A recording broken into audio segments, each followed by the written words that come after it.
Hello and welcome to a Mjolnir the Movie special. This is on the YouTube platform Dust.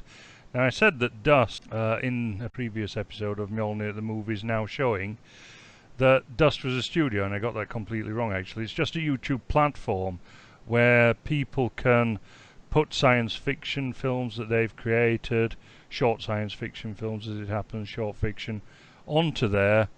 And obviously it attracts quite a number of views, anything up to a few million actually. So it is quite popular, yeah. Now, Neil's not with us again, which is why we're doing this special, but I'm here with James. Hello, James. Hello. Hello, and so, what's your first pick then, James? Because we're going to look at a few of the ones that have piqued our interest as we've been watching a few of these films. So, which have you chosen first then, James? Well, one I picked, it was I picked mostly at random. I thought, right, there's so many, you can't possibly watch them all off the bat and remember them. So I sort of picked some at random. I picked one, it was called Black Hole, and I was glad I did. I haven't seen that actually. I don't think It's actually excellent. I mean, it's very short. We should probably explain that to people. The Dust platform, it's essentially short films with a sci-fi theme, but other than that, it's mostly open to whatever kind of length. Some of these films are under 3 minutes long. Some of them are 15, 16 minutes. It's about that 20-minute probably is the upper limit. I doubt they would stop anybody, but just probably for production costs and short story writing, that's what you tend to end up with. Yeah, and some of them tend to be very, very short as well as I've noticed, and some are not really stories as such, but more artistic kind of thing. I noticed one or two like that. Dust's also got a website as well, I noticed. I didn't know that. But we could put in a link for that. Yep. Let people discover it. A link to the channel as well. We'll put that in the description or below. Yeah, but I mean, they have quite a wide variety of things on there. That obviously some are political, some are not, and you know, you do have quite a variation. So you do get some that are carrying SJW narratives and that kind of thing, although we'll be looking at that, I dare say, as we go along. But some are just apolitical, and there are also great variations in quality. We'll come on to that in a bit, because I've chosen one that's extremely bad, actually, in terms of quality, just to sort of show the levels that we can get down to, as well as some excellent quality ones which I think are far better than the stuff Hollywood is producing. But anyway, back to the Black Hole. Well, the Black Hole's quite a good example of somebody who knew the talent that they had access to, be it from themselves or from the team, and worked within that for the story he wrote and for how he produced it. And I think that's why it's excellent. I would say it was practically flawless from a production point of view for what he wanted to achieve.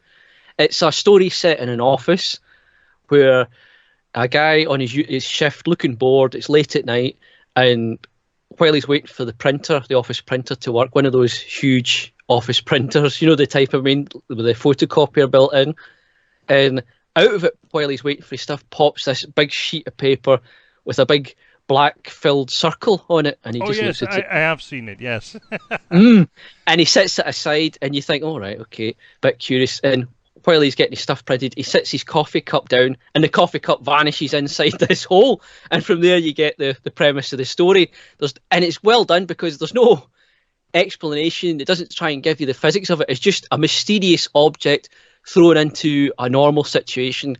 How would it possibly unfold? And that's what makes it interesting.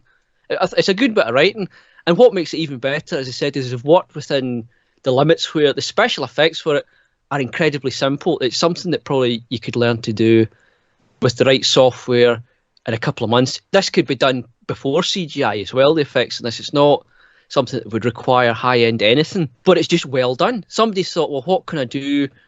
What can I write within those limits, and what can I make this interesting? And they write a very interesting story that you don't feel bored watching. It's short, it's probably only about 3 minutes or so, but it tells a small story with a good ending. I don't know if I want to spoil it because it is only 3 minutes, so if I go into it too much, it's just ruined, maybe. Yeah, It's very much like an old episode of The Outer Limits or Yeah, The Twilight Zone, that kind of yeah, thing. very much. I got that feeling from it, and I thought it's well done.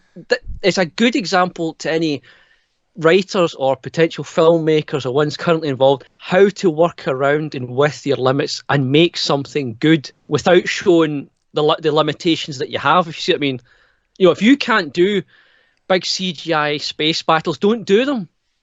Because then the audience won't go, oh god, that's terrible looking, and it won't bring it down. That's right. Often you have to write for the budget that you have, quite simply. And that's the same in Hollywood as well. I mean, yeah. And even with Hollywood talent pooling money, if somebody says you've got to write X with 1 million, which is a hell of a lot of money to most people, even short filmmakers, that's not going to give you the same result as James Cameron getting 100 million. Yeah, I mean, Neil and I, we looked at John Carpenter in an earlier episode before you joined us, and one of the things we looked at was the way John Carpenter gets around a lack of budget, and often he's actually at his best when he's doing that. I think that's a consistent thing I've noticed, where the limits imposed in an artist, although he'll chafe against them, often produce the best work consistently.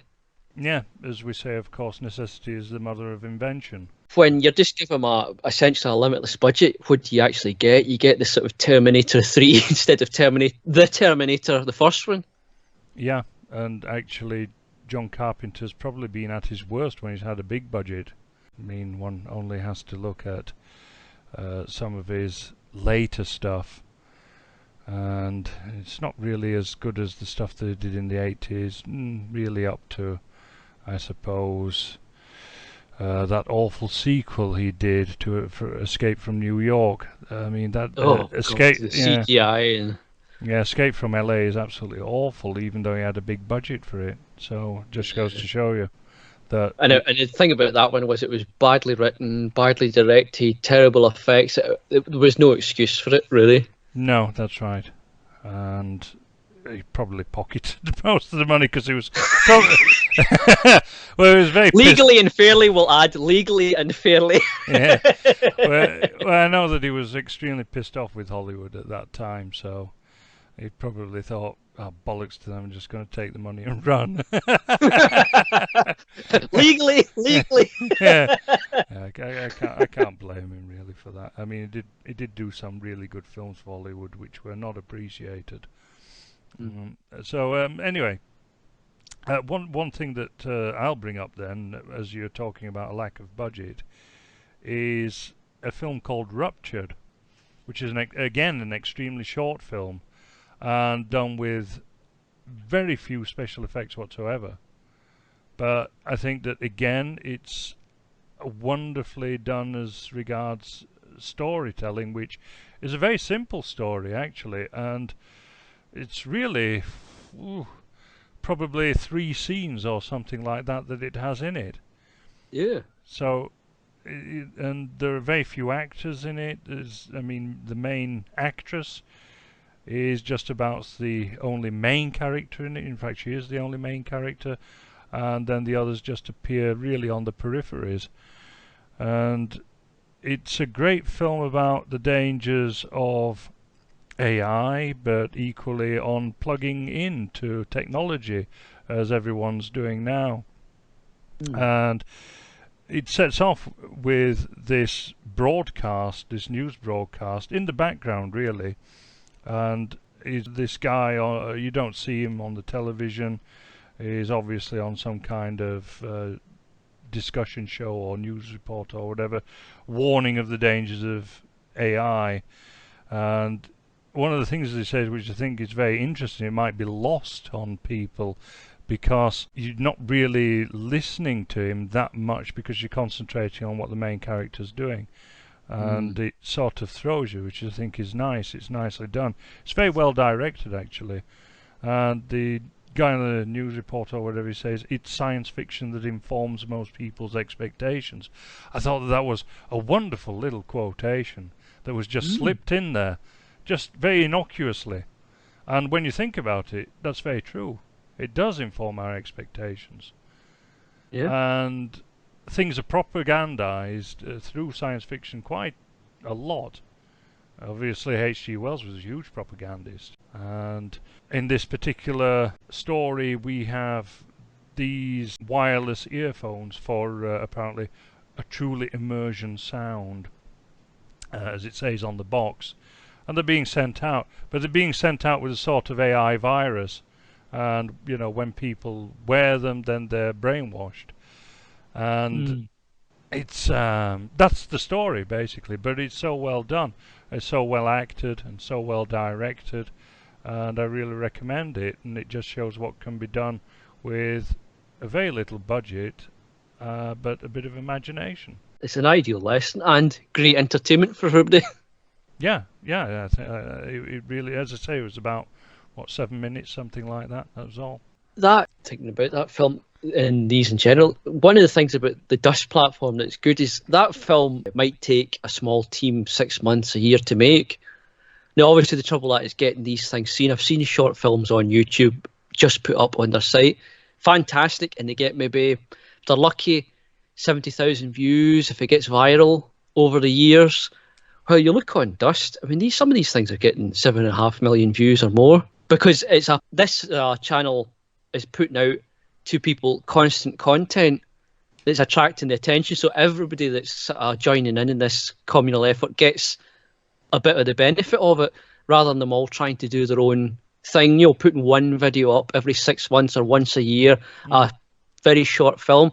This is a good format or platform for these kind of artists. The concept's certainly sound. There are sort of a number of themes that keep coming back up, of course. The big themes of AI and virtual reality, robots, very current themes. Aliens, of course, are always a perennial. Big Brother, anything like that. Yeah, that's right. Dystopian fiction and so on. So these things come back, but that's just the same in Hollywood, obviously. And I think that some of these are equally as good as Hollywood. Have you got one, or shall I go? Oh, I'll go for it. Seeing as we've talked about the low budget and well done, I'll talk about one that's maybe good effects but problems elsewhere. There's one called Ra, R''HA. It's quite a striking thumbnail with this kind of snake-headed alien on the cover. And it's a very cliched story, but the effects are fantastic. Whoever made this obviously had on board a very good, whether it's an individual or a team, CGI experts. It has great spaceships in it, cities under attack, all the kind of effects, a kind of robot AI. It's a very basic premise where the AI soldiers turn against this alien civilization. And it's such a cliche. You can see everything coming before it happens. That's why it's bad writing. It's not even. It doesn't even feel particularly fresh. You watch it, and because it's 6 minutes or so, you can enjoy the CGI for what it is. So that's the one advantage of all these. Even if you get a bad one, you're watching through the Dust channel, it's only going to take maybe 15 minutes of your time, at worst probably 5 minutes. So you don't have to worry about wasting a lot of time and money on it like you would go into a cinema experience or something. But the CGI is fantastic for a short production, a small production. But it shows, though, a different kind of weakness. Somebody's written this with tremendous talent backing them, but the writer was terrible. The director should have said something, done something, got it rewritten. It shows a nice example of a squandered talent and budget almost, which is a shame to see with a short film, because it's visually fantastic, but it's terribly written. You get absolutely terrible. Yeah, you get quite a number of those that really, they have nothing to say almost. I wouldn't even mind. I mean, like the Black Hole didn't have any kind of big deep meaning, or it was just entertaining, and it was you enjoy the way you said, like the Outer Limits type episodes. It was a very short one of those. I enjoyed it. It didn't need to give me any great deep philosophy or meaning, but this thing's not even originally entertaining or amusing. It's just so cliched and predictable. It just dragged it all down, and I thought, what a waste of all this talent that could have gone on to any number of these other much better writers for sci-fi that are on this. If only that CGI could have been transplanted into something else, because whoever did it really knows his stuff. You know, it was really high quality stuff, and with good writing, you know, I hope he does get good writing. He can do, you know, he could go far. Yeah. Well, as regards amusing but not really deep or anything like that, there's a good one called Deep Clean. I don't know if you've seen that.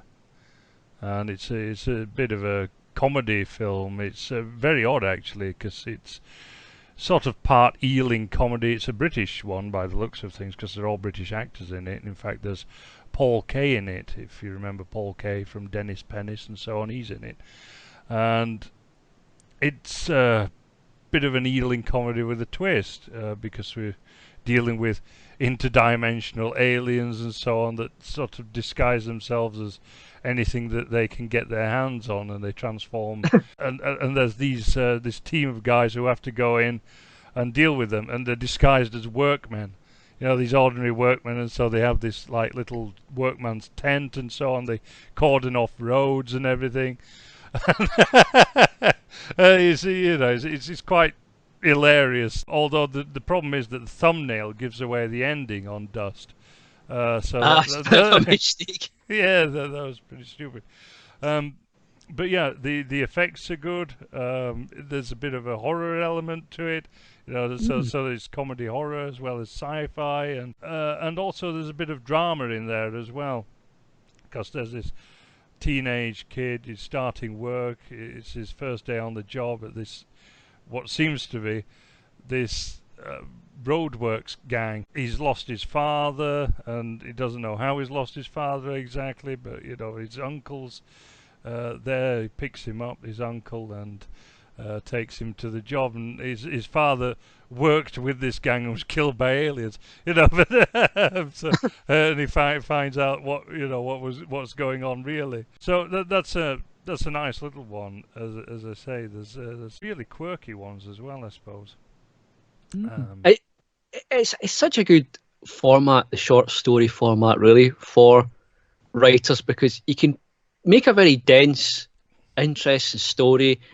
You don't have to worry about padding it out, because this is what I hate about TV now, especially the kind of long commission series where they add in all this padding and filler episodes that you've no interest in watching. It's such a despicable thing from a artistic or writing point of view, the whole concept of a filler episode or padding in a story, really, because it's deliberately damaging the quality. Well, with this, you can get something that's, if you've got an idea that's great and it lasts 3 minutes, that's what you put up. Yeah. Well, I mean, the wonderful thing about shorts is that you've got no time for filler. If there's something bad, you just take it out, pare it back to just the good stuff. And Dust works around that. They've got their own Sunday night viewings. If anybody's interested, go into the channel. They've got a Sunday night compilation, essentially, of these things. So it gives you this sort of hour or so of sci-fi, like you're watching a regular TV show. Yeah. Which is a great idea, but bundle them together. It was quite a common format in the past to have short stories bundled together with a wrapper around it. Even in the cinema, I used to get films like that. Although I'll be honest, I've avoided that because I like to be more selective about what I'm choosing, because you get an awful lot of these neo-feminist garbage where you've got the woman as a hero, this really kick-ass hero, and so Mary on. Sue. Yeah, that's right, Mary Sue. There are quite a number of those kind of videos around. Oh, you're bound to get a lot of wish fulfillment stuff with sci-fi, and somebody getting the chance to do what they want. It's bound to end up a bit like that. So wish fulfillment, you're saying that the male directors wish they were girlies. Probably. Yeah. Yeah. I'm not even. That's not throwing me off. I'm just, when I hear that, I think, yeah, probably. Yeah. Yeah. No. I agree with you. But if you want a very passive experience, something to turn on while you drink your beer, you could do that. You know, rather than maybe pick one, pick another. Different people have different sort of viewing habits, so they have catered to that to sort of keep everybody happy, which is a smart thing. But obviously, you then get the issue of it's somebody curating it, so you're not getting just what's submitted as it appears. You're now getting a curated list. I don't know if they just put on the latest. Probably not. There'll be somebody picking out what they like. So you might get the same things appearing, or as you say, you might start getting, the cliche high kicking girl kicking ass and so on. Well, speaking of quality, because you were talking about high quality, I've got one which is probably the worst one I've seen, because the quality is that low. It comes from France, of all places, because France, I mean, when they do something bad, they do it really bad. And it's called it's called an eldritch place, which, as you can quite imagine, it's a Lovecraftian thing. I say thing, I don't know what it was exactly, because I mean, it was so poorly done. It was an attempt at doing a Lovecraftian pastiche, but it failed on every single point, because the acting was awful, the direction was awful, the special effects were terrible, and the plot had so many holes in it. It was like a French cheese? No, a Swiss cheese. But anyway, in this case, it was a French cheese, and it smelled as bad as a French cheese as well. But yeah, so that's one to avoid, even by the die-hard H.P. Lovecraft films. Although I will mention that apparently a Lovecraftian film is due for release with Nicolas Cage in. Strangely, in fact, finest actor of our generation. Not the bees! Not the Cthulhu! Not the Cthulhu! Yeah. This is going to be a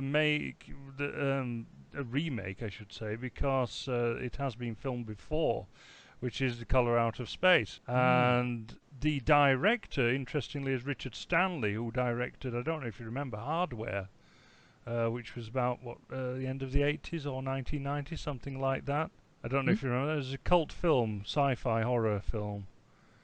I can't remember it right now. I've probably seen it, but I can't. It was famous. It was famous, and it's actually one of the few bits I remember of it, other than the robot itself, because it's about to kill a robot going on loose. It reassembles itself and goes out killing people. So, sort of Terminator-esque. It was obviously coming off the back of the Terminator and that kind of old genre that had cropped up. Because there were a few rip-offs of Terminator that came after it during the 80s and into the 90s. But Hardware, I remember, was famous, other than that, for having Lemmy in it as a taxi driver. So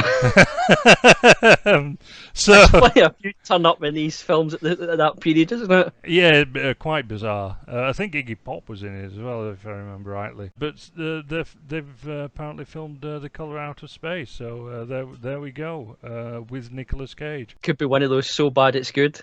It could be. I hope they've made a good job of it, because I'm very much a fan of Lovecraft's work.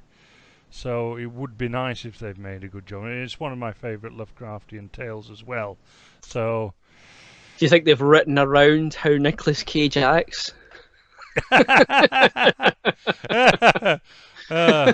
should have probably made him Cthulhu, because you can't overact Cthulhu. Surely this giant tentacle monster thing from beyond. Just have him shriek and freak out as he comes through the portal. Just say, go for it, Cage. Just be Cage. The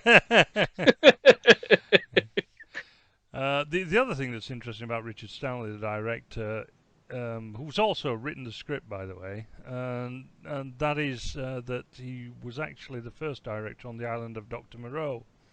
You know, the Val Kilmer film. Yeah. And he was sacked from that, apparently, because of a big dispute with Val Kilmer, because Val Kilmer was very easy to get on with, of course. So they kept Val Kilmer and got rid of him anyway. So, yeah. So we'll see what that's like then. But anyway, back an to interesting thing Dust. to tear into. Yeah, back to dust anyway. What have you got? Well, I had a look at what was the most popular. I thought it'd be quite interesting to see what was getting all the hits on the channel. I did get quite a laugh when so I went to videos most popular first, and the two most popular are a woman in underwear lying back in bed, and the next one is a woman in lingerie opening her coat. To reveal it. And I thought, right, I can see why these two got popular. So the old tricks still work. If you're making a thumbnail for your short film and there's any scene at all of a bird in her underwear, bang that one on. It doesn't matter if it's completely meaningless to the story. That's what goes on. So were they any good anyway? Well, the first one was The Promise, which was a French one, which if I'd known it was French, I'd have been prepared for the weirdness. It was weird. It was French, weird in the way that French films are weird and confusing. I don't know why. As you say, when they get it right, it can be absolutely fantastic. It's the same with a lot of old games in the past. They used to write all sorts of really bizarre games for some reason, and a lot of it was trash or clunky and weird. But every now and then, everything comes together and they write something that nobody else could have written that's fantastic. Unfortunately, this one isn't one of these films. It's not bad, but it's quite a strange one. It's about a sort of robot cyborg, very realistic human looking, and it goes a bit rogue. It's disappointing because it focuses so much on this small interaction between the two main characters that very little is told. It's done in a sort of realistic way, in the sense that if you actually spied on two people talking, you wouldn't get their life story in 6 minutes. They wouldn't just dump the whole story like that. You would get very minor movements and conversation and what's the weather like kind of things, very dull. And unfortunately, it replicates that quite realistically with this interaction, which makes for quite dull viewing. If it didn't have a woman in her underwear, I'd imagine it wouldn't get nearly 9 million views for this thing. It ends up going a bit rogue. It stopped. And where it also went wrong was it ends with this scene where it pans out. It all happens in this one apartment. It pans out from the apartment in an absolutely fucking awful CGI that was like those kids sci-fi TV series from the 90s.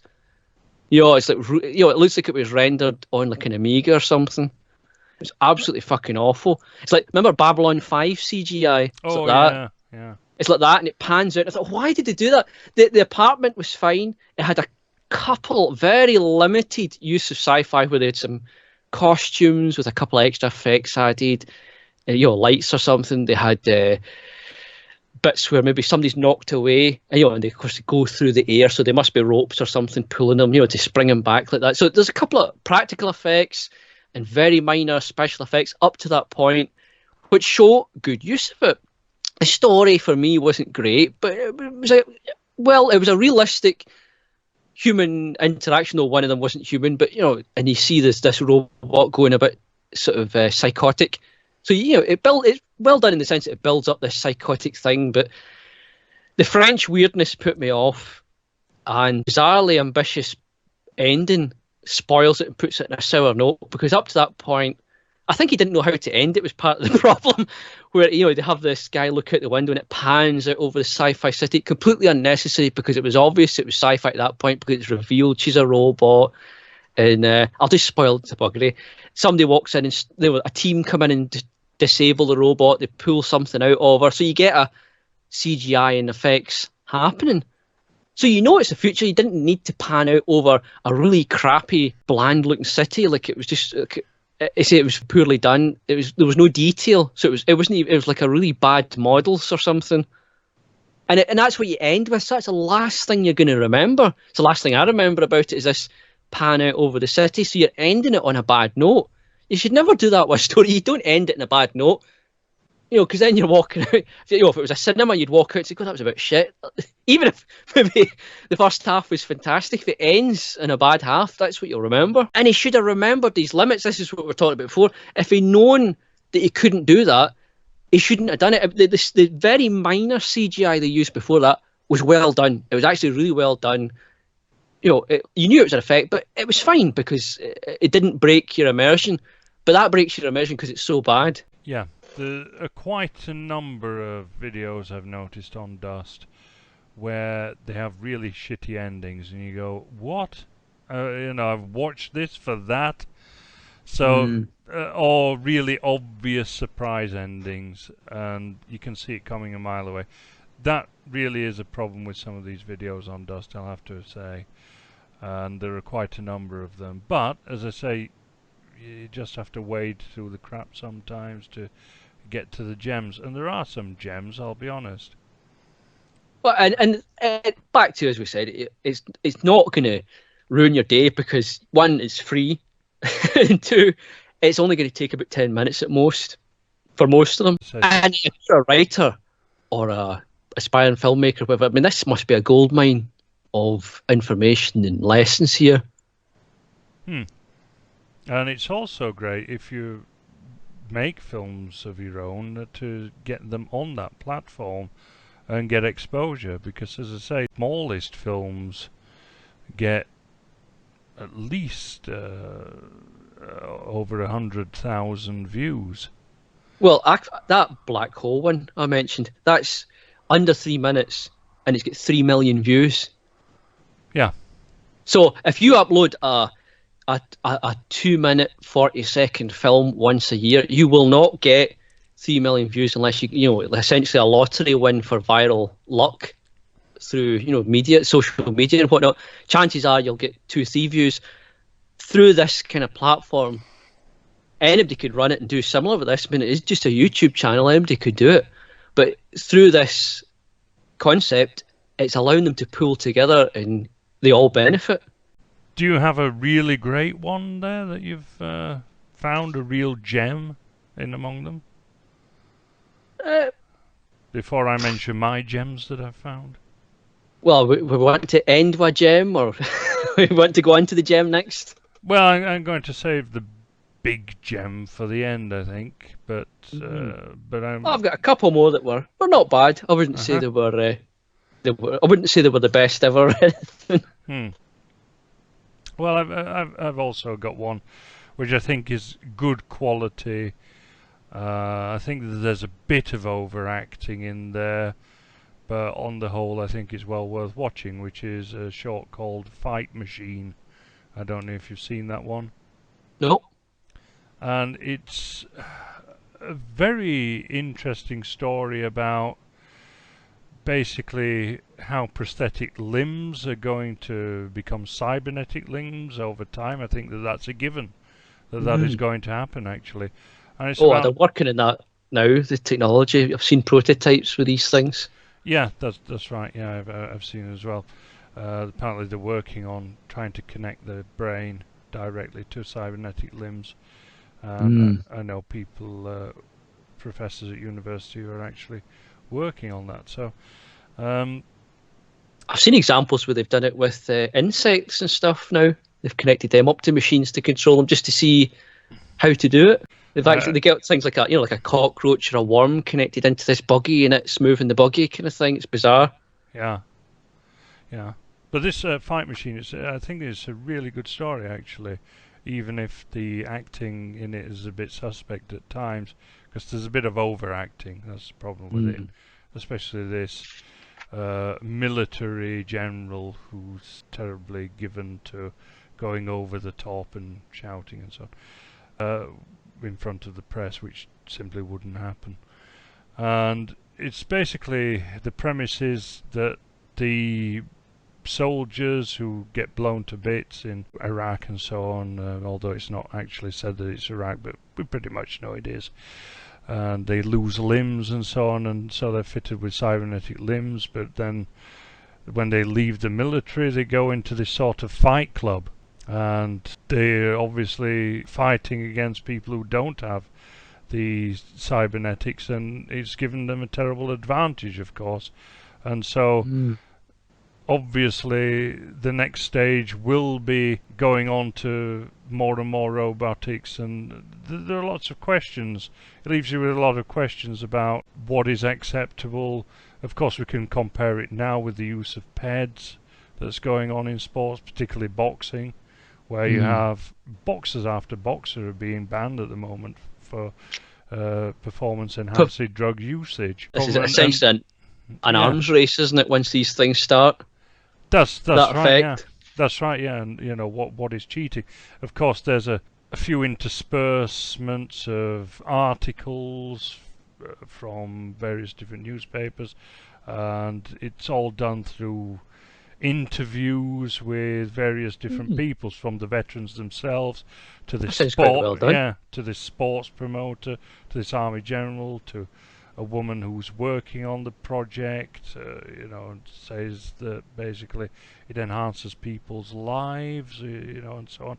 So I think it's a good story that asks a lot of questions, and questions that I think will come about in the future. You have a bit of a clip of Oscar Pistorius in there, because of course we've already had this discussion once already with regard to Pistorius over whether he could compete or not, whether the blades that he had to strap on, because of course he didn't have his lower legs, he had to have them amputated when he was a child, and whether these blades that he wore actually gave him an advantage over other athletes.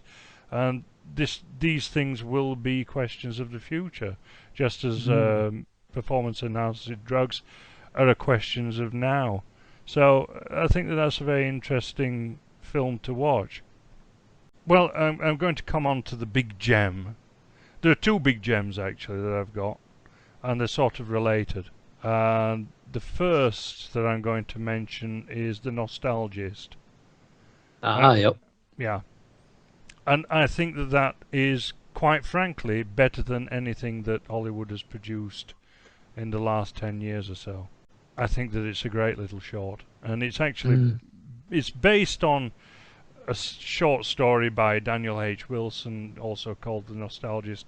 But it's better than the short story as well. The screenplay was written by Giacomo Cimini, and it was also directed by him, and he's made a better job than the short story itself. And I think that it's utterly brilliant. It really is. It's a fantastic one. We've both seen this one. It is a fantastic film. Bit longer than some of them as well, so you do get quite a bit of storytelling within it. That's right, although, I mean, if you take away the credits and so on, it's still only 14 minutes long, actually. Yeah. 17 minutes long with credits. You've got 3 minutes of credits. And they all deserve the credit, I'll give them that. oh, they do, absolutely. Fair play to them, because it's an absolutely wonderful little story. Extremely well told as well. It's about a guy who obviously lives in the future with his son in, seemingly at the beginning, this wonderful steampunk kind of surroundings, but all is not what it seems. And if you want to watch it, and I recommend that you do, go away and watch it now and then come back to this podcast afterwards. It's really good, and there are spoilers effects for this one. It is a film that could be spoiled a bit. It's fantastic. Pause this and do come back and definitely watch it. Absolutely, yeah. So, now that you've watched it... Yes, so obviously you've found out that the child is not a child at all, that it's a robot, and it's all because he's wearing these glasses, these special glasses, obviously, that give him a distorted view of the world. And I think that one of the interesting things about it is the fact that the real world is based on the cyberpunk aesthetic, whereas the enhanced, the fictional world that is given to him by these glasses that he wears, sort of like a futuristic version of Google glasses, is steampunk. Enhanced That's Yeah, it. Enhanced reality stuff again. that's right. But what I think is there's a commentary there that you don't think about initially, which is the need for aesthetics. Mm. That When given the free choice of what the way he wants the world to be, you can see what he chooses, and it's not cyberpunk. yeah, and we've mentioned this, of course, with regard to the Matrix series, and you, of course, did that wonderful little video looking at the aesthetics of the Matrix. It was Matrix Reloaded, wasn't it? Mm. And looking at various different scenes and how empty they were, and how sort of everything's rotting, everything's decaying, even though you have extreme enhanced technology at the same time, but yet aesthetics have been completely abandoned. Yeah, it's a world. That style of world, whatever film it appears in, it's entertaining as a viewer to watch it, and you might see the odd cool gadget, but it'd be a soul-destroying world to live in. Absolutely. And it might seem cool because it's a world of adventure and so on, but Mm. actually it wouldn't be in real life because whoever had control would have absolute control in a world like that.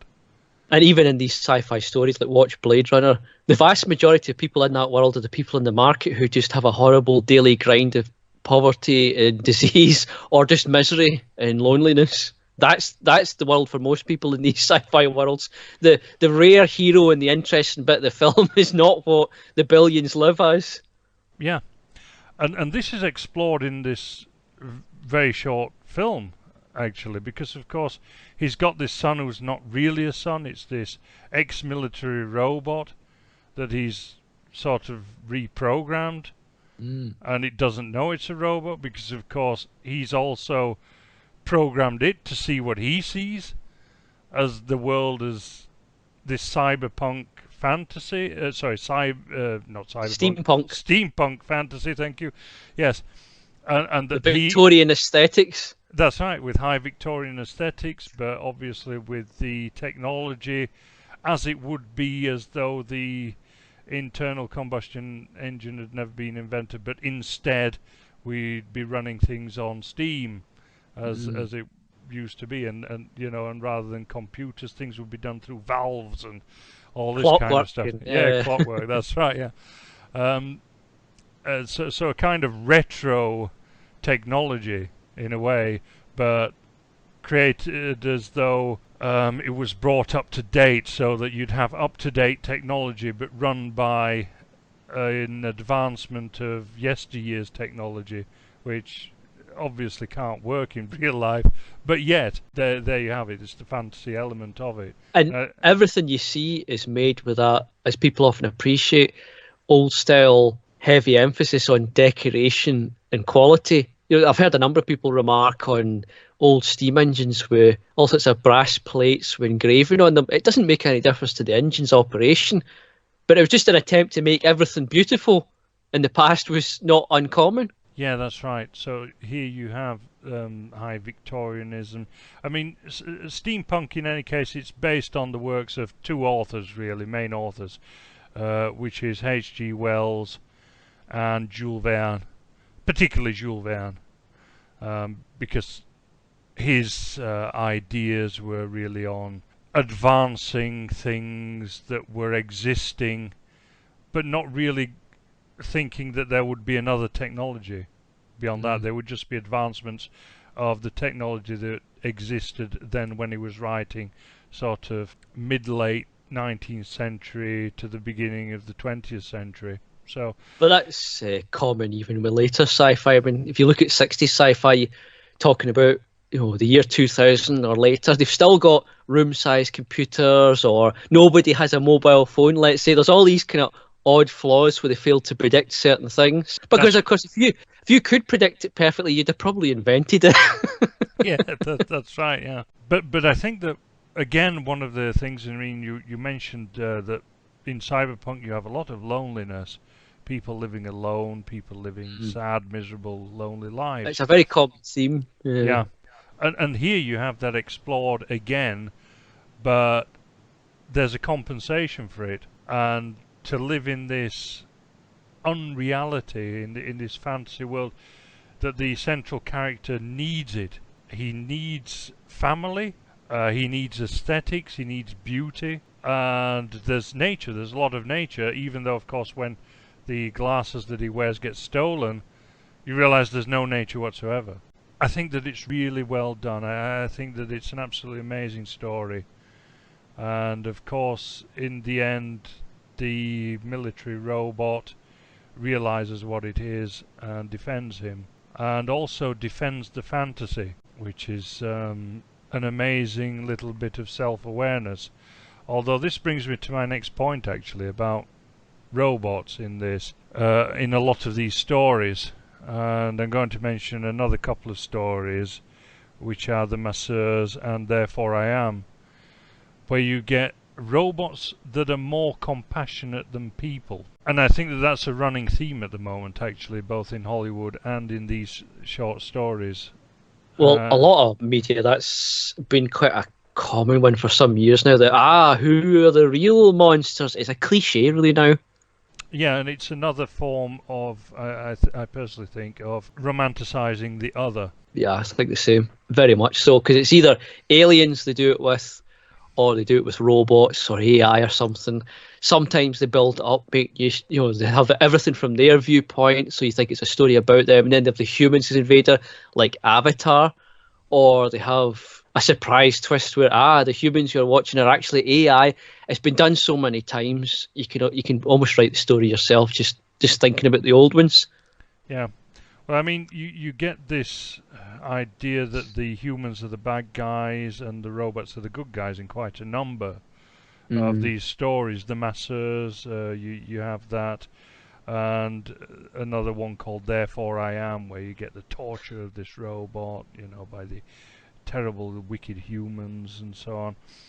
But there was a big film as well that came out last year, which was Extinction. It was done by Netflix, and that you have very much the theme of Avatar, where you have a human going against his own to defend the robots. And the premise is that basically robots have taken over the Earth, man has been forced to abandon the Earth and go and live on Mars in these colonies. And so they come back down to try to retake the Earth, and because there's this little baby robot, and you know, with a family and so on, he takes the side of the robots against his own people.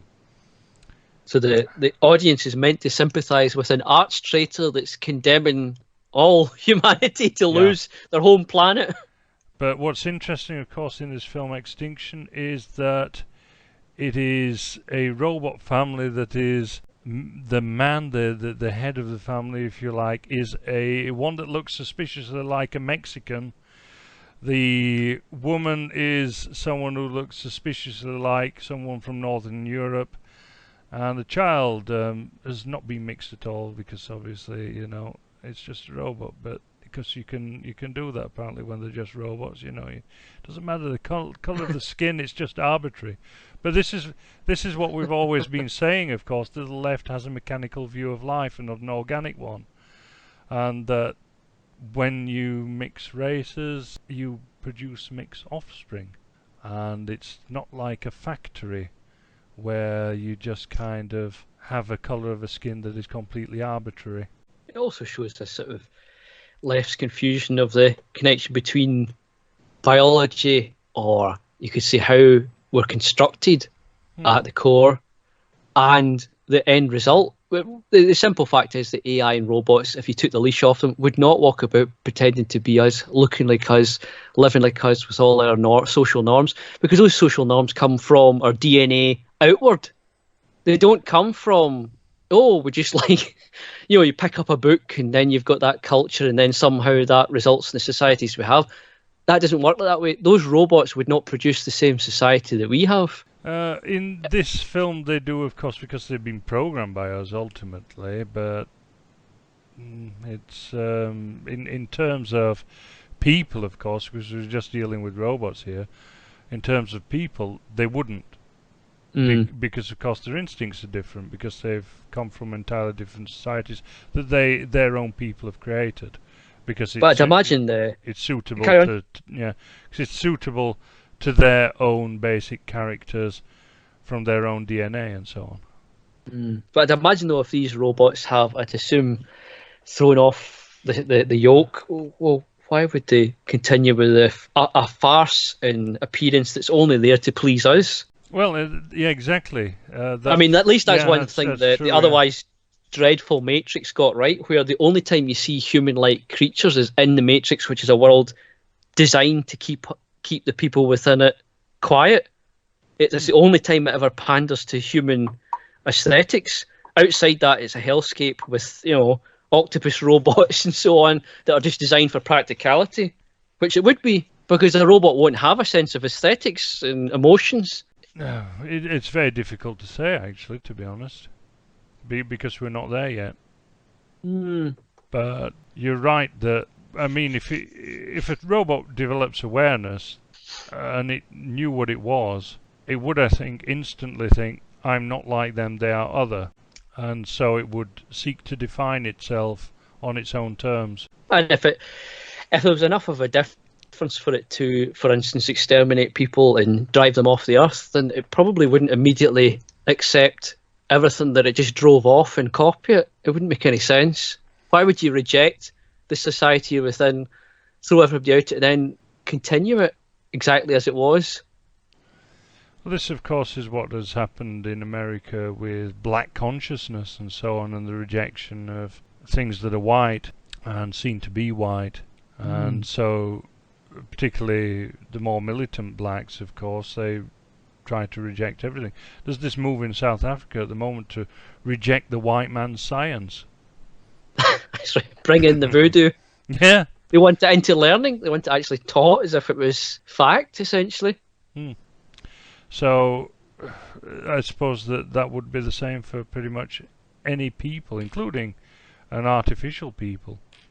But otherwise, if you can't control your destiny, what's the point of being an independent people?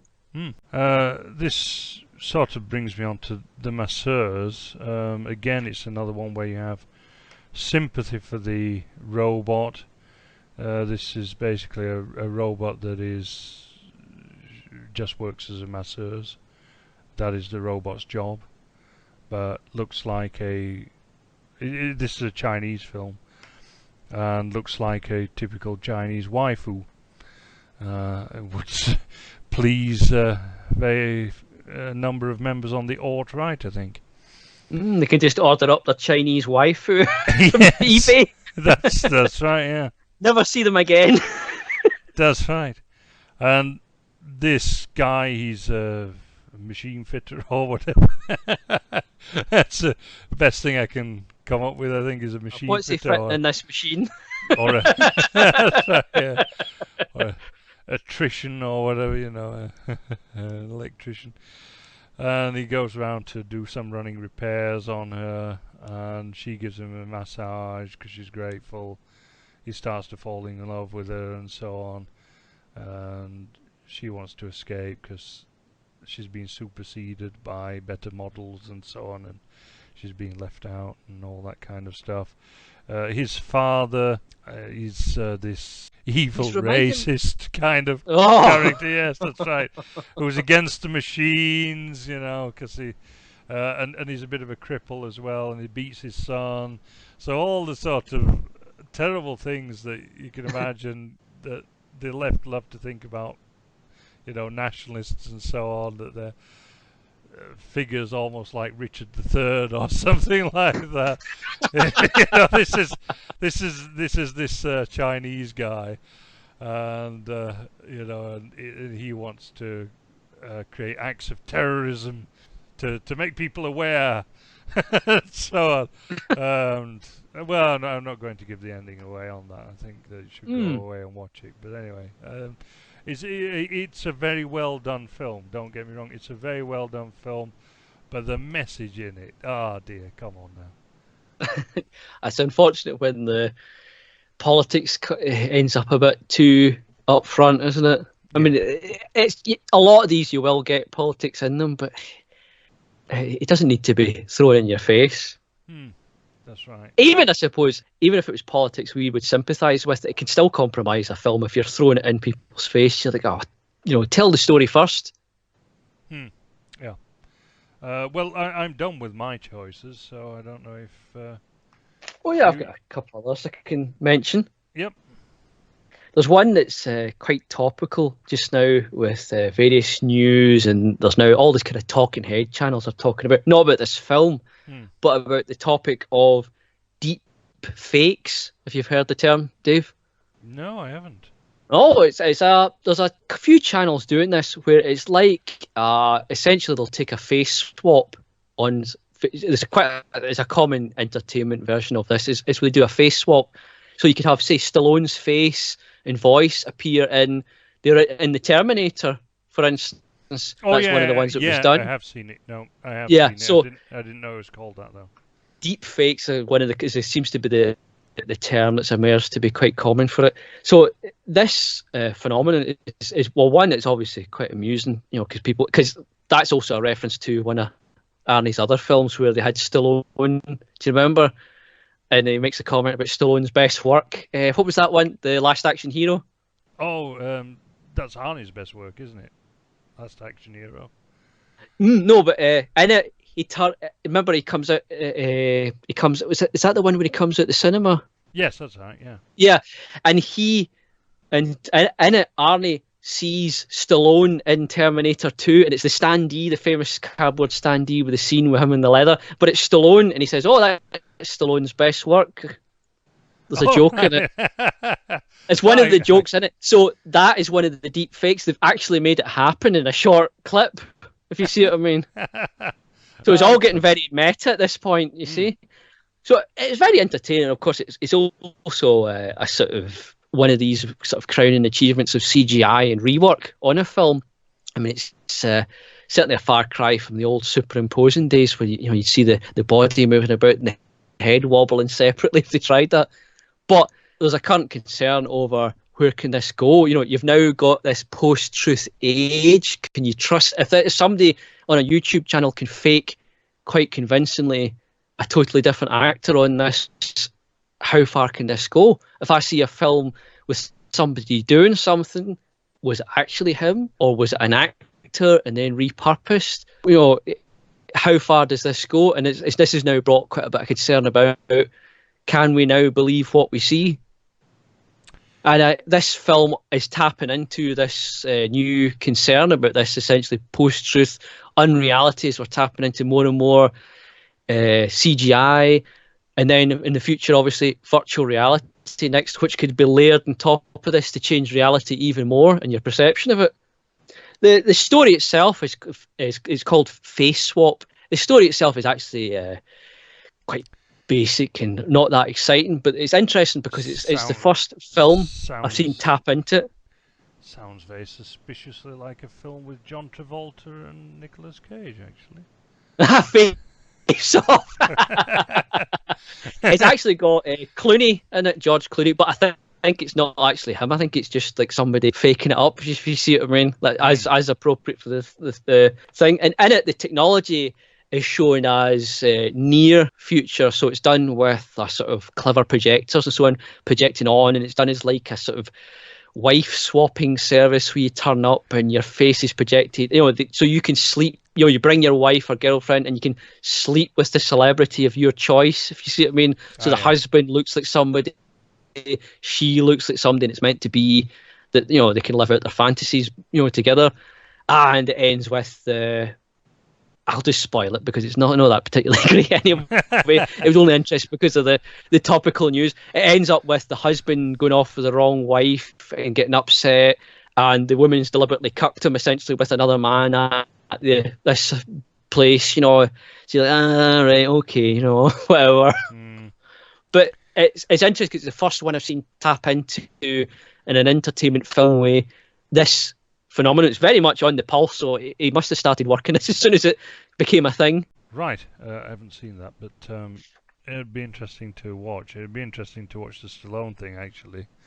I'll send you a link to that, if I can find it. But what was nice about the deepfakes is the effects are well done, the set zone. It worked within its limits and budget again. And what was interesting was now how much is them or how much was deliberate, I don't know. But because it's near future and they show these projectors shining onto each person's face, in the room, that's how they imagine this is done. Because obviously you're not wearing glasses in this; it's a physical reality for the sexual gratification. So it has to be done in a way you can touch and feel and look at it as you're consummating your acts. But the effects are done just shoddy enough, but in a realistic way, if you see what I mean. So you feel that any flaws in the face is coming from the flaws from the projector. And I think it's interesting to wonder how much of the flaws in the face swap was deliberate and how much was accidental. But what's good about it is the way it's written is any amount of flaws can be excused away by the explanation of how the technology works. They show these projections, you think, well, it wouldn't be perfect. It's shown it's not some near magic future technology. So far ahead, it's basically magic. It's not that. It's something that looks like it could be made in 10 years. So any flaws in it, you go, well, yeah, it probably would be a bit shoddy here and there. So I thought that was clever in itself. They've written it.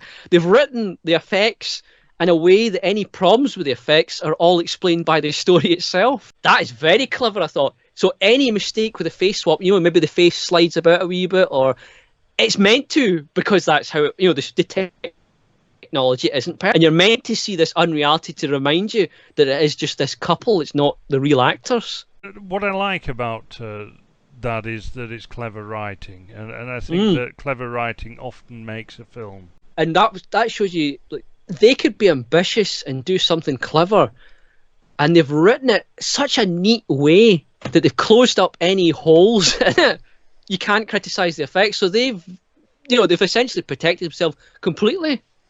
And as long as they don't slip up the story, that part of the story is perfect. Yeah, that's one thing you always have to remember, is to cover the holes, because you're never going to, if you've not got a budget, at least anyway. Because even the Nostalgist, that was partly crowdfunded, and you're not going to have the budget. So what you have to think about is, as we've mentioned before, how do you get around the budget? And one way, of course, is to write around the budget. I mean, if you're doing a comedy, you can often make a joke of the lack of budget. For example, going back to Monty Python and the Holy Grail, do you know how the coconut thing came around? Go on. They couldn't afford horses. So Michael Palin said, well, why don't we just clap coconuts? Which was the old kind of way of making the noise of a horse, was to clap two coconut halves together. And so they made a joke of it. And it works. It absolutely works. It adds to the comedy. Yeah. It's one of the iconic scenes. That's right. In fact, in German, the film's actually called Der Ritter der Kokosnuss, meaning the Knights of the Coconut. So, so it actually became the title in German. But that's, as I say, that works better than them actually having horses. It's another example, as we were talking about early on in this, was how the budget can sometimes be a limit that improves things. Yep. It's forced them to being creative. Yeah, that's right. So you've got another one, have you, to round us off? Yeah. It's the one I had to watch it because I'm only human after all. It's the one with the thumbnail I mentioned with 7.5 million views nearly, with the woman opening the coat with the lingerie. I thought, right, okay, let's see. I'll click the bait. And actually, I'll give it credit. It's actually a good story. So it's well made. It's not just clickbait. They haven't just stuck a nice body up there for you to click on, and it turns out to be a load of rubbish. It's actually interesting story in the near future. Again, a lot of that, of course, will be in the themes of these. It's suitable, right? And it lets you use real life locations for sets if you write in the near future. It's quite smart. Let me just stop you there. Does it have a name, this Nano, film? sorry. Nano. Right, Yeah, okay. I should have said. I think I mentioned it at the start, but I don't know. Okay. It's called Nano. It's set in a sort of near future where there's a sort of expansion of government in the sense of there are power and sort of Big Brother. And it's interesting because it presents it in a sort of anti sort of control, spying, a sort of warning about technology, and they've got the ability through biotechnology, nanotechnology to remotely alter and paralyze people if they need to. And of course, you know, the news presenter is presented as just a mouthpiece with, you know, with this private cut, you know, whatever, you know, news media is just parroting whatever the, you know, the current powers that be, praising this as a great thing. And you've got this sort of organised dissident complaining about that, and the Second Amendment set in America, Second Amendment been going, and how, you know, back to the sort of the idea of what price is, you know, do you want to pay for safety? You know, how many freedoms would you remove? So it was an interesting film in the sense it doesn't entirely fit with what you'd expect with the kind of SJW left-wing push, which would normally be anti-gun, pro-government, which is ironic, and so on. It's sort of more about a warning, and it gives you a sympathetic view at these dissidents trying to. It's a very focused story, but with maybe 3 people, so it doesn't give you the idea of the whole story. You sort of pick it out from the atmosphere, which is good storytelling. It doesn't try to dump a world on you and try to explain it in 10 minutes with a low budget. It gives you bits and pieces from people's actions, and it's a infiltrator is turning up at a corrupt government agent's apartment to try and get information from him by hacking his devices, and she's masquerading as a prostitute, part of his corruption, so you're getting that in as well. And that he was expecting to turn up, she's knocked the prostitute out to replace her, and from there you get some quite good sort of sci-fi hacking sort of presentation. So quite good storytelling. He gives a sort of quiet, low-level menace. There's some good acting, and what's interesting is near the end, it's slightly spoilers. If you haven't seen it, go watch it. It's called Nano. It's 15 minutes, under 15 minutes, including the credits and whatever. Go watch it now. And now you're back. So near the end, she's on the run. Her disabling of him, she turns this ability to paralyze people with this technology in them against them. And it turns out these activists are against keeping up with the latest technology personally because they know it can be compromised and turned against them. It's all very relevant for right now about how operating systems are full of backdoors. They're used against you. The government's using them. The agents using them. People spying on you. The potential for things to be rewritten and altered to suit those with the power to do it. And as she's running, it's an interesting moment where she says she's done for because she's been doxxed. And that's her ruined. That's her life ruined because now the government can paralyze her and destroy her life because they now know who she is. She's been doxxed and known as a dissident thinker. Yeah. I thought, isn't that quite an interesting? It's hard to imagine it was accidental. I thought that was an interesting concept. It was only made 5 months ago, so it's certainly not prior to any of these concepts being in the, you know, the sort of zeitgeist, if you will. That is very interesting because, of course, it's we on the right who really have that kind of trouble, who are often being doxxed, and the government are wanting to pounce on us and try to label us as terrorists and so on. She gets labelled as all these, you know, evil terrorists, this, that, and the other. Anybody that's the guy in the telly who's talking to the news presenter. This is how a lot of the background story is told, with the news presenter in the background sort of rumbling away as this agent's going about his house. He's shown as been harangued and treated quite unfairly by this news presenter who's just going along with whatever suits the powers that be. I thought this is actually something that's quite... I never... nothing we talk about here we're going to claim as our guy or sympathetic politics. I don't even know... remember who was involved in it, but it's interesting that it shows such sympathy for a dissident point of view and the idea of surrendering freedoms. Yeah, well, the thing is, the idea of course of doxing, allowing somebody to destroy your life is something that only really our side fears. That's true. Of course, that's the case now. In the past, it was a little different, but now that the extreme left are in control, because it is really the extreme left who are in control. You only have to look at who the university professors are. The university professors are people like the ex-weathermen and so on, who were leftist terrorists back in the 1960s, 70s. But now, of course, we're out in the cold, and we're the dissidents, we're the freedom fighters, we're the people who they want to crush. And so these narratives that have been around for quite some time, actually, are now our narratives, strangely enough. Although we've never been in charge, don't forget that, I mean, when we're talking about the right, our right, in other words, the proper right, not the kind of liberals who are now sort of presenting themselves as neoconservatives and so on. But all they are is liberal capitalists, and they've been around for about 350 years or so, something like that. They've been in power. That's the first left. It's not really the right at all. The right hasn't been in power for a long time, for at least 3 centuries. Depends how far you want to look at it, really. But certainly for at least 3.5 hundred years, we've not been in charge, and so these are our narratives, really. Well, what's interesting, I'm just putting this out there. I'm obviously no commentary. The agent's name, the sexually corrupt, obviously corrupting morally and so on, because he's bringing in his prostitutes. He's turning a blind eye to, at first, to things he sees as criminal with her because it suits him at that moment.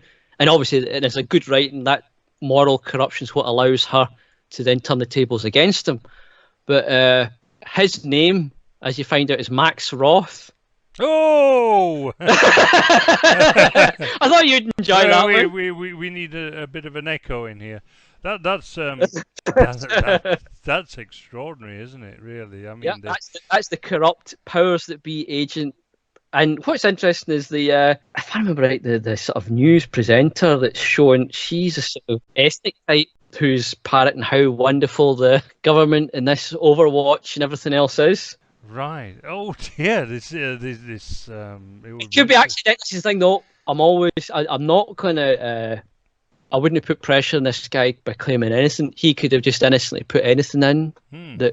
Thinking about it, it could be entirely coincidental. We're not making any claims about his politics or morality or anything of the sort. I just thought it was a very interesting thing, and I'm just mentioning facts from it. Well, I think that's a very nice one to leave on, actually, because I don't think we can top that. There is a quote I noticed they use at the end of the dust, after the credits, that I quite appreciated, where it says, "It is the business of the future to be dangerous." Yeah, I've wondered about that quotation, because actually it's not. That's only part of it, actually. Because it says your future is dust, and I thought, what? Yes, it's a bit nihilistic. It's eventually, yeah. I'm not sure what was going on with that. Well, anyway, hopefully our future is not dust, and I think that, aside from watching the channel, which I recommend people go and have a look. Yeah, that's right. There are some interesting things on there, and I personally think that if we get into filmmaking, then we have a very bright future, because of course it is one of the things that, going back to this quotation in Ruptured, it's science fiction that informs most people's expectations, as it says. And I think that through film we can change people's expectations, and we can also change the hopes for the future, which I think they can be bright. Yeah, and we're seeing that the bar for making something good and of quality has come down. The need to compromise to make something without either compromise morally to take the money, or compromise artistically, or compromise your dream, your vision, because you can't do certain effects or quality. It's now come way down. You can do stuff that's amazing as you see with this dust. If you write clever, that's the one thing that can't be replaced yet with any machines or AI or anything is you cannot replace a good writer. That's what you need to do this. But if you got a good writer and a good vision, you could do it, and you could get on this platform or something else like it. Yeah, that's right. Speaking of which, of good writers and people who are making films and they're on our side and so on, I think that we ought to mention Michael Kingsbury again, who is doing good work, and people should get behind this guy. So go and check out his channel. Watch the making of as well. Absolutely, give him some support. He's made a trilogy of Gulag films already, and I'm sure that he will be doing stuff in the future. And we'll include links. Yeah, and obviously, the more support he gets, the better he can make things as well. So instead of giving money to these talking heads people, give it to someone who's doing really good work, who's making. Because talking heads cost nothing. What we're doing right now, Dave and I, costs nothing. That's a bit right. of time, we can do it. So anybody who's doing what we're doing is taking your money for nothing. Let's be honest about it. Yeah. While people like Michael has sets of actors, his real costs, his locations, his props, that costs money. There's no getting around it. Right now, it's costing him his own money, his pocket, and the time of a lot of people volunteering. But even people volunteering either materials, like for sets or props, or time to help with something simple like makeup would make the world of difference to him. Absolutely. So may the gods bless Michael Kingsbury. That's the message that I'd like to leave things on, unless that you've got anything more to add. Well, that's a good message. Yeah. Well, we hope that you'll be back next time. We hope Neil will be back next time as well, actually. But bless him, he's got better things to do at the moment, so fair play to him. But I hope that he can make it soon, and we can have another podcast, because of course it is coming out round about now as well. So I think that that's going to be an interesting one for the future. But anyway, it's for now. Goodbye from me, and please subscribe. And goodbye from me. And yes, subscribe, you buggers, and thumb us up, and leave a comment if you have any ideas for things to review, or because we're always happy to look at a suggestion. We might just ignore it, but we might not. We have followed suggestions before. Yeah. We've got one or two suggestions which we ought to do, actually, because we keep getting one for, what's it called, Strange World or something like that. So we may have to do that very soon. So, as I say, support Michael Kingsbury and share his work, and share our videos as well, please, because of course this is how the word spreads in a time where social media is doing everything to stop the word spreading. We only have each other, and so we will never get the algorithm doing this for us. The YouTube will never suggest us to anybody. It won't suggest anybody who talks like us to anybody. It'll try to keep us all isolated so that we don't know about another guy doing something similar and he doesn't know about us. They'll do that all the time. So the only way it gets about is with people emailing, messaging each other, posting it on social media, forums, whatever you go to, just passing it about the old-fashioned way. Yeah, remember that activism is often the most simple things. Just 5 minutes, to pass something about can make a difference. Absolutely right. So I think that's a good message to leave things on. So, bye, James. Bye.